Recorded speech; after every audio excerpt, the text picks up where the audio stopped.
নমস্কার, আমি টুলু। আমার আর এক নতুন রেসিপিতে আপনাদের সবাইকে স্বাগত। আজ হবে গুলগুলে। এটা আপনি অনেক দিন স্টোর করে রাখতে পারবেন, আবার বাচ্চাদের টিফিনেও দিতে পারবেন। এই গুলগুলে করার জন্য প্রথমেই আমি গ্যাসে একটা প্যান বসিয়ে নেব। দিয়ে দেব 1 কাপ গুড়।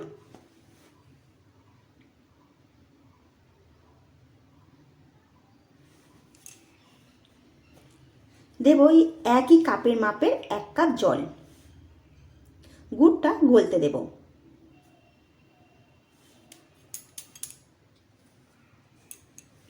গুড়টা খুব ভালো করে গলে গেছে। এবারে এটা আমি নামিয়ে নেব।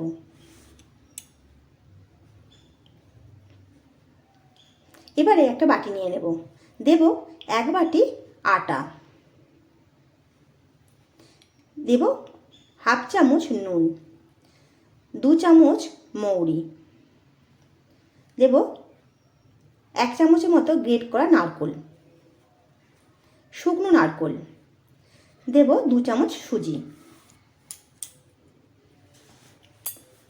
সব কিছু খুব ভালো করে মিশিয়ে নেব।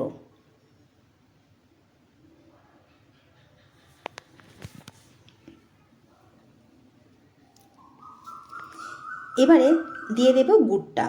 গুড়টা ছেঁকে এই আটার মধ্যে দিয়ে দেব।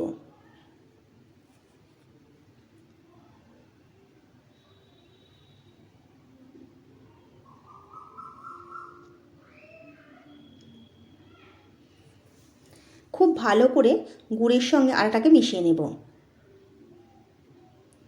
খুব ভালো করে মিশিয়ে নিয়েছি। এবারে অল্প অল্প জল দিয়ে একটা ব্যাটার তৈরি করে নেব। ব্যাটারটা খুব শক্তও হবে না, পাতলাও হবে না, মিডিয়াম থাকবে, ঠিক এই রকম। এবার এটা আমি আধ ঘন্টার জন্য রেস্টে রেখে দেব। আধ ঘন্টা পর আসছি।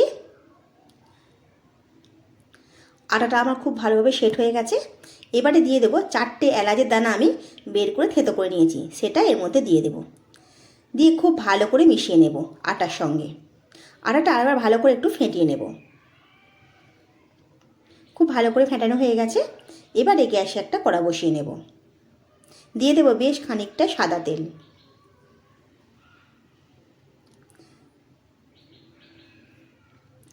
তেলটা খুব ভালো করে গরম হয়ে গেলে আমি গুলগুলেগুলো ছেড়ে দেব।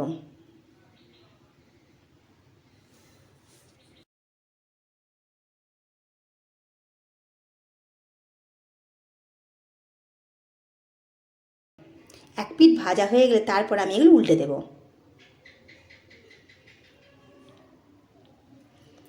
এবারে এগুলো উল্টে পাল্টে লাল লাল করে ভেজে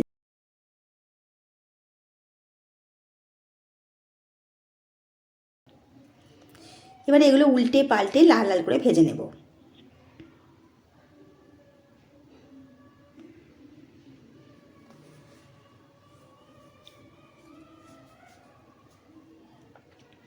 দেখুন লাল লাল করে ভাজা হয়ে গেছে।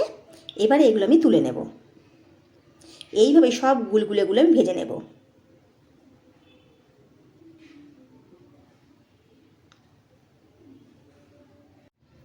এই গুলগুলেগুলো বাড়িতে করলে অনেক দিন স্টোর করে রাখতে পারবেন, আর বাচ্চা বড় সবাই পছন্দ করবে। দেখুন গুলগুলেগুলো সব ভাজা হয়ে গেছে। এই রকমভাবে আপনারা অবশ্যই বাড়িতে বানিয়ে দেখুন। ভালো লাগলে কমেন্ট করে জানাবেন। যদি আমার রেসিপিগুলো ভালো লেগে থাকে একটা লাইক করে দেবেন, আর আমার পাশে থাকবেন।